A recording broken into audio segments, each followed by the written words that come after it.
Hola, buenos días. Hoy vamos a hablar de la encefalopatía hipóxico-isquémica perinatal y sus hallazgos en la resonancia magnética.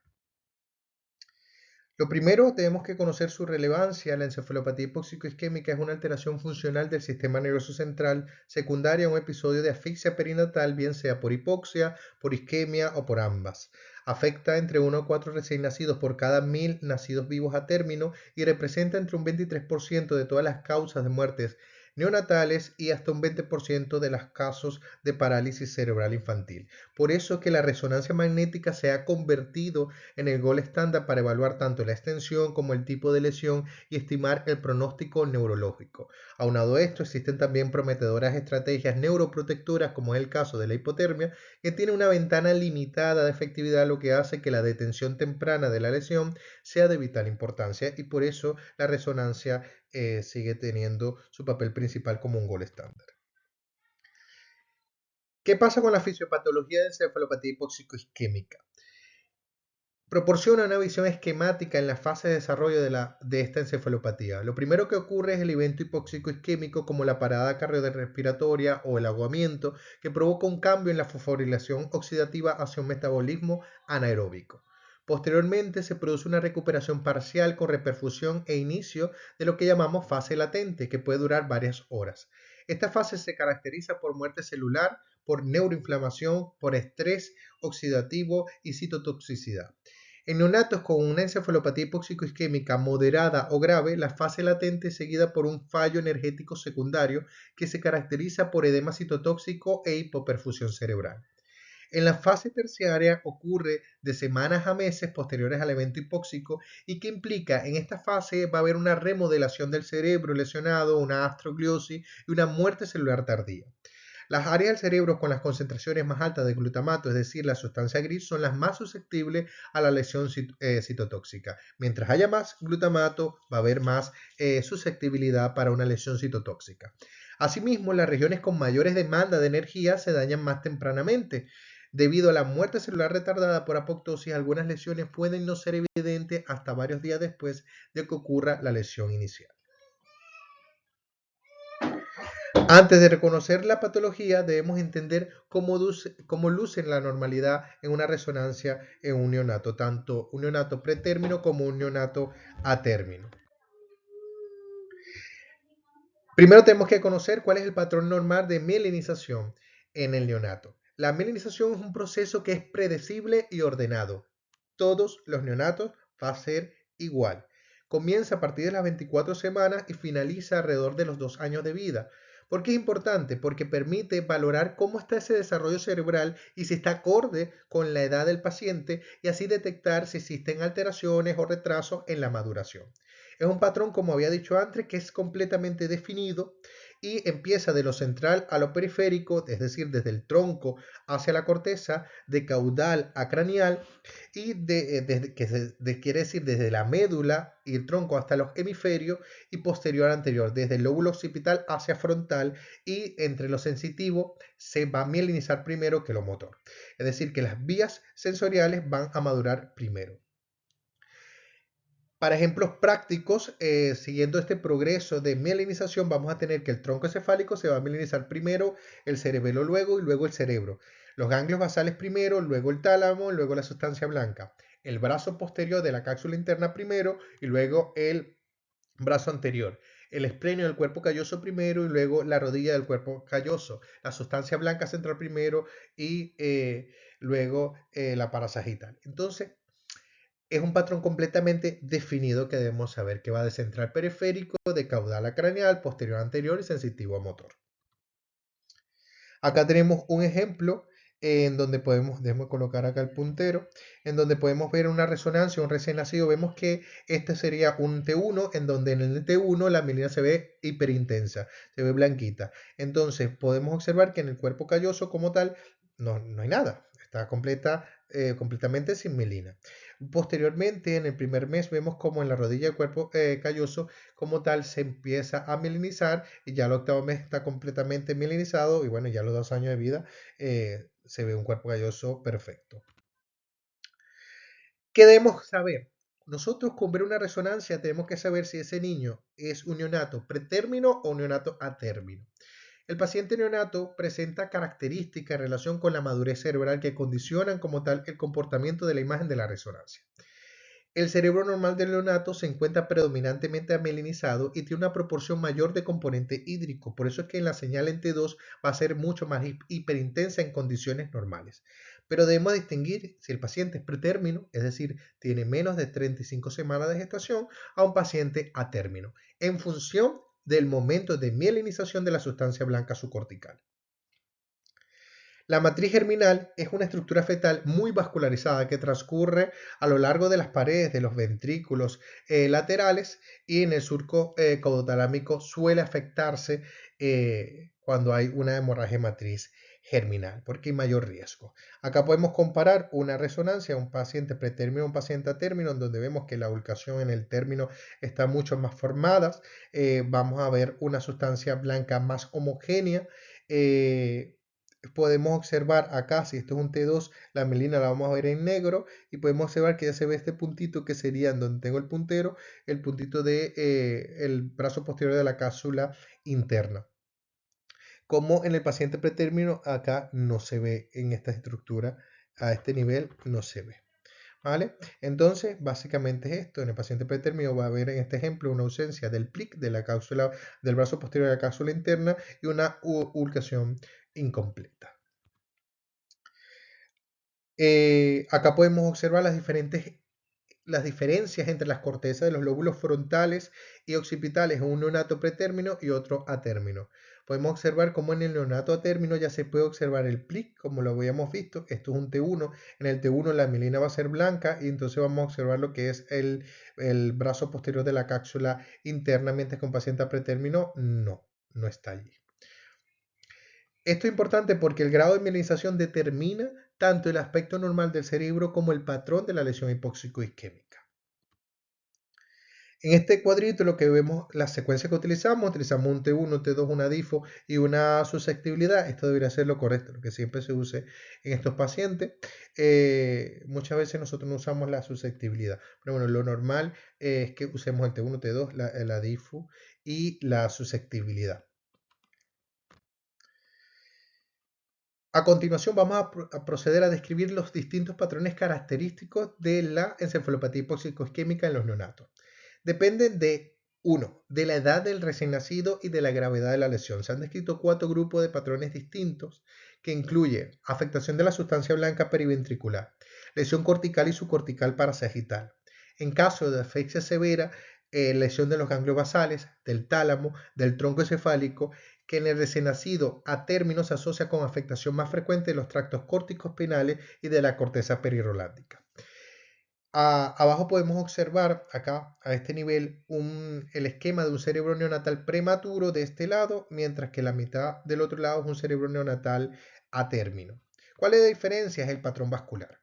El patrón vascular en los prematuros va a ser un patrón que va a ser ventrículo petal, es decir, que va hacia el ventrículo, mientras que en los a término va a ser ventrículo fugal, que se aleja de los ventrículos. ¿Por qué este va hacia el ventrículo? Porque a este nivel habíamos dicho que se encuentra el surco caudotalámico, en donde se encuentra la matriz germinal, que suele ser en donde está vascularizado, la vascularización y mayor riesgo de hemorragia. En los atérminos se va hacia esta zona borde, o llamada zona borde, zona de frontera, que en conclusión es la zona de mayor hipoperfusión periférica. Son lesiones que van a estar en la sustancia blanca subcortical y cortical parasagital. ¿Cuándo es la ventana ideal para hacer la resonancia en una paciente que ha tenido una asfixia neonatal? Entre el cuarto y séptimo día. Inmediatamente después del proceso de hipotermia. Estos niños los colocan en hipotermia en las primeras 48 a 72 horas y luego al cuarto día se le hace la resonancia. Tenemos este plazo de 3 días, entre el cuarto, quinto, sexto y séptimo día. ¿Por qué no menos? Porque el menos va a estar durante la hipotermia y la hipotermia puede subestimar las lesiones. ¿Y por qué no más? Porque hay algo que se llama pseudonormalización del ADC. La pseudonormalización del ADC quiere decir que el paciente como tal hay una muerte, hay una necrosis, una desintegración celular y el agua vuelve a moverse libremente en un tejido ya necrótico. No indica recuperación, lo que indica es que hay una necrosis Y eso se ve a partir del octavo día. Entonces, por eso no vale la pena hacerla luego del día número 8. La ventana ideal es del cuarto al séptimo día. ¿Para qué? Para no subestimar si la hacemos muy precoz la extensión del daño, porque la lesión aún no se ha expresado, el paciente está en hipotermia y la hipotermia como tal puede reducir los cambios en la intensidad T1 y T2, la aparición, retrasar la aparición del edema citotóxico y de las alteraciones metabólicas también por espectrografía, por ejemplo, aumento del lactato. Todo eso está afectado en los casos cuando el paciente está en hipotermia. Entonces, por eso no vale hacer los primeros 3 días. Y luego del día 8, por la pseudonormalización del ADC. Acá podemos observar lo que empezamos a ver las lesiones en un paciente, un neonato, encefalopatía hipóxico-isquémica leve o moderada en el prematuro. Lo más común que se vea es una leucomalacia periventricular subcortical que puede ser focal o difusa. Más frecuente que sea focal, que puede ser adyacente a las astas frontales o en los trígonos de los ventrículos laterales. ¿Cómo va pasando? Lo primero que se produce una pérdida de la sustancia blanca, si podemos ver aquí lo subcortical, se acerca mucho al epéndimo del ventrículo lateral porque esta parte se ha reducido como tal la sustancia blanca. Esto hace que hay una retracción como tal de este asta y se produce como una ventriculomegalia pasiva. A nivel del cuerpo calloso se produce un adelgazamiento del cuerpo calloso y si viene la lesión es cavitada se va a empezar a formar quiste. También puede haber el caso de que la lesión sea no cavitada. Un ejemplo en el paciente A, que es este, podemos observar que se formó un quistecito. Si seguimos el borde del ventrículo lateral, acá se interrumpe y hay como formación de un quiste, acá a este nivel. Este un neonato pretérmino de 34 semanas y se realizó esta resonancia de seguimiento a la tercera semana tras el nacimiento, donde se indica que existe una leucomalacia periventricular cavitada. Y el estadio final de la leucomalacia periventricular va a ser va a ser que va a dar una reducción completa de la sustancia blanca, una retracción de las astas de los ventrículos laterales y que se produzca está como festoneada. No es un ventrículo lateral normalito como estamos acostumbrados a verlo así ovaladito, se encuentra como con picos, que esto se llama afectación fenestoneada, que sería ya la afectación más crónica de la leucomalacia periventricular. Aquí otro ejemplo de leucomalacia periventricular en neonato pretérmino de 30 semanas de gestación con antecedentes de insuficiencia respiratoria aguda, hipotensión leve y moderada y una enterocolitis necrotizante. Acá podemos observar cómo se observa una hiperintensidad a este nivel y acá se encuentran otras hiperintensidades, lo que es a lo largo pericallosas, ¿no? Se encuentra el cuerpo calloso y a todo este nivel en la sustancia periventricular.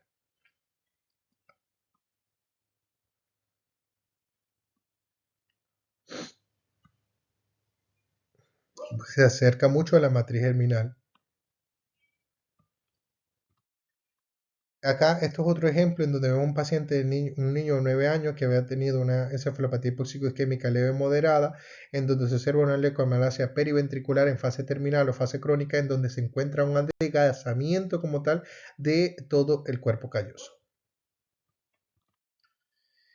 ¿Qué tenemos que saber? Que no todo lo hiperintenso es peligroso. No todo lo hiperintenso es una leucomalacia periventricular. También existen las áreas o zonas terminales de mielinización que al finalizar los 2 años que se completa todo el periodo de mielinización, observadas entre 1 y entre 2, la sustancia blanca peritrigonal puede mostrar un aumento leve de hiperintensidad de señal y esto en T2 y esto puede ser visible incluso posterior a los 2 años. Y esto es lo que llamamos la zona terminal de mielinización. Aquí tengo un ejemplo en donde podemos diferenciarla. Paciente A, paciente B. Paciente A normal, paciente B enfermo.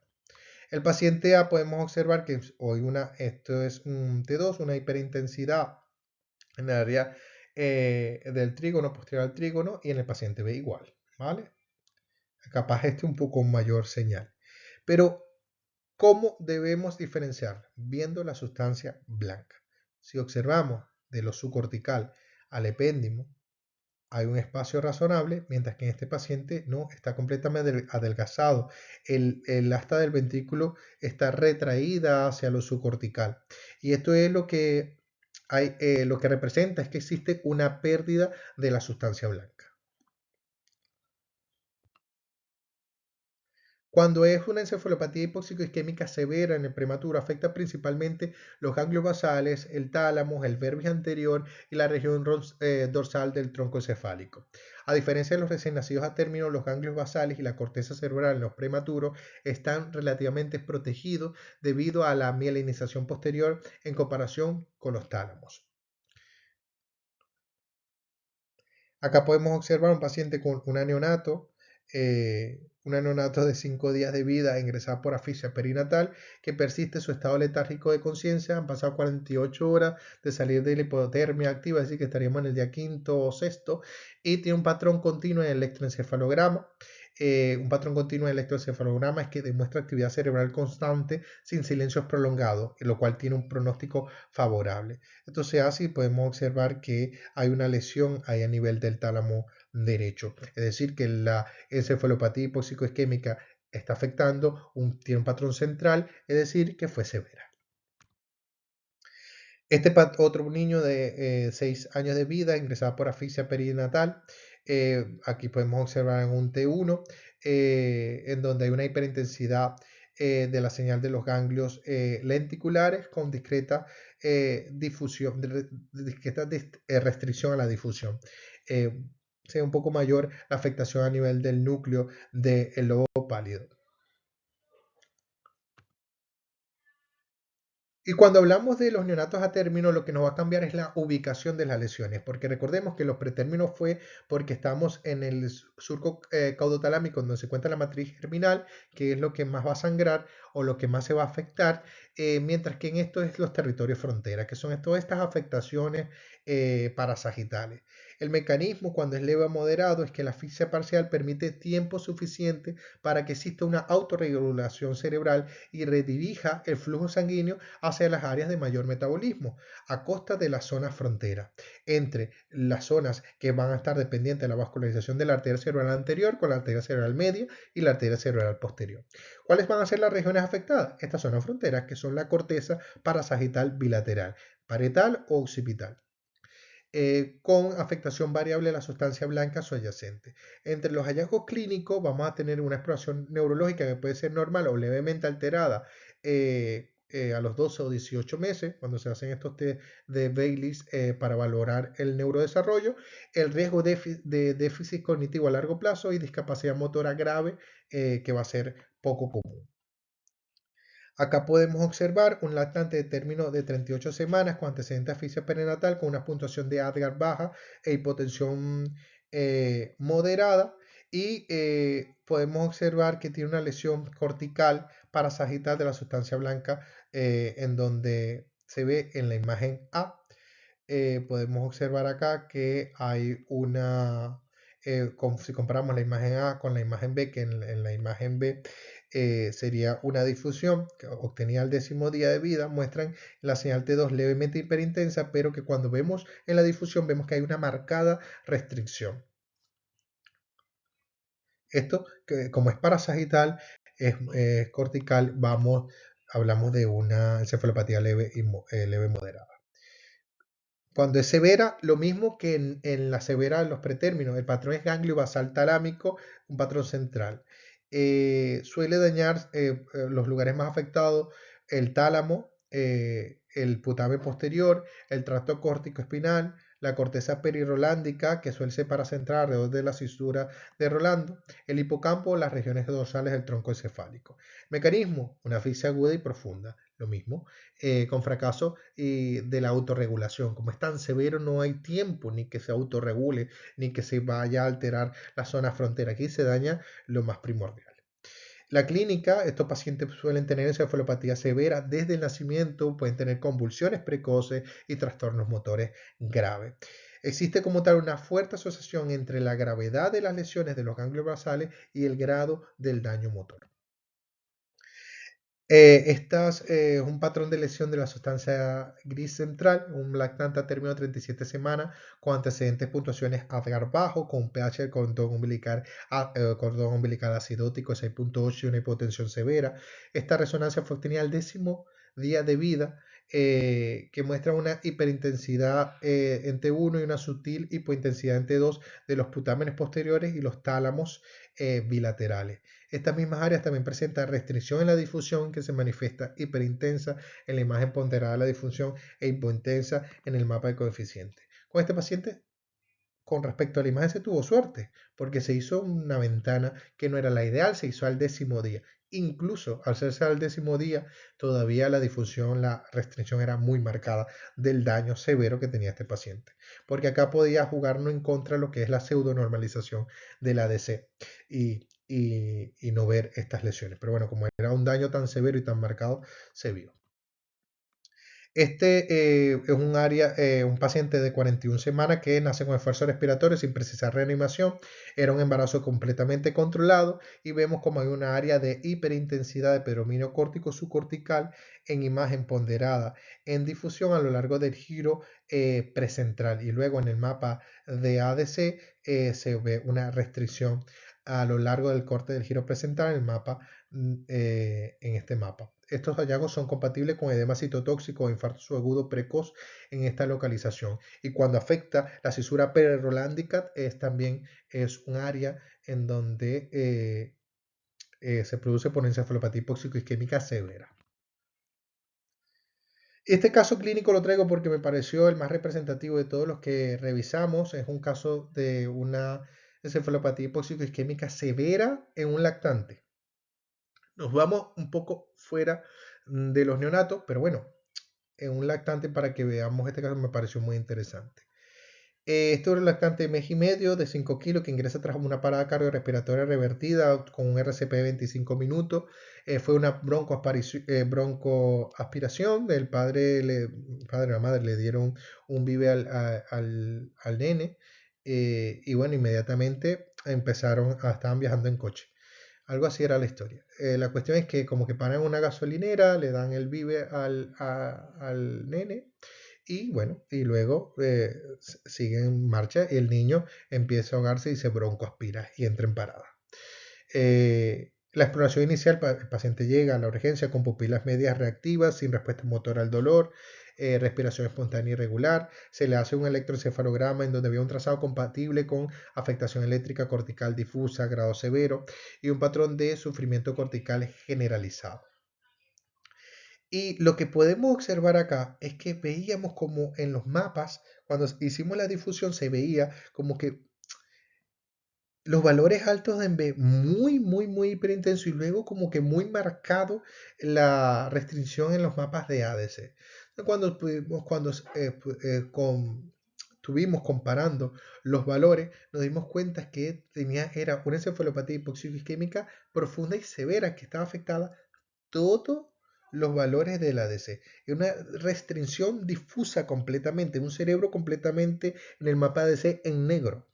Y los valores de ADC suelen ser, cuando están afectados, menos de 0.45. Y bueno, esto se afectó todo, la verdad. Un caso súper fuerte. Otro caso, otro caso que tuvimos fue que fue el descenso también parecido para ver lo mismo, pero esto sí fue un neonato. El descenso del ADC en la encefalomalacia multiquística y la cronología del daño hipóxico isquémico. ¿Cómo fue? En la RM inicial, la fase aguda, en el día 4 post-evento, con esta fecha vemos que existía una marcada restricción en el mapa de ADC, valores ADC marcadamente bajos, menos de 0.45, indicativos de daño neuronal irreversible y un patrón ganglio basal talámico que nos decían que era completamente severo, que estaba completamente un cerebro en negro y el tronco, todo con valores ADC muy bajos.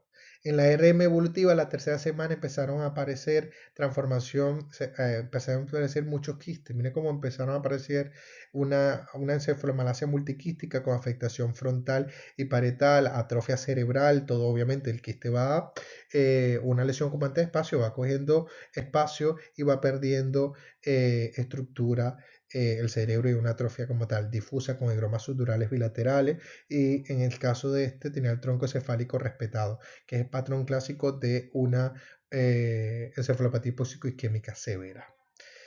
La evolución confirma la correlación entre el ADC inicial bajo que tuvimos hace 3 semanas y el desenlace anatómico devastador en el caso de este paciente. Mensaje para casa, lo que debemos recordar es que primero hay que reconocer la normalidad y luego diagnosticar la lesión. El ADC es brújula del daño hipóxico. No todo lo hiperintenso es patológico. Acordarse que existen las áreas o zonas terminales de mielinización. El patrón lesional depende del grado de maduración y del tipo de hipoxia. Y la resonancia magnética integrada con el contexto clínico y el electroencefalograma transforma el diagnóstico en pronóstico. Muchas gracias y espero que les haya gustado esta sesión.